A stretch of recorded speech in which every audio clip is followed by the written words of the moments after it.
So what's the difference between an alligator and a crocodile? Okay, well, there's a couple differences. One is an alligator has a more U-shaped snout, and they like fresh water. They don't like salt water. Whereas a crocodile, on the other hand, they have a more slimmer V-shaped snout, and they can tolerate salt water. Another difference is an alligator, whenever their mouth is closed, you don't see their bottom teeth. Whereas a crocodile, when their mouth is closed, you can see their chompers.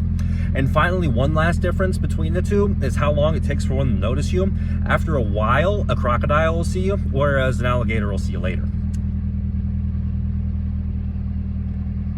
Anyways, but there's the difference between alligator and crocodile for you. I hope you guys enjoy this. If you like this kind of stuff, check that link below. Remember, that's just according to my research. Made it perfect. If it is, let me know. We'll see you next time.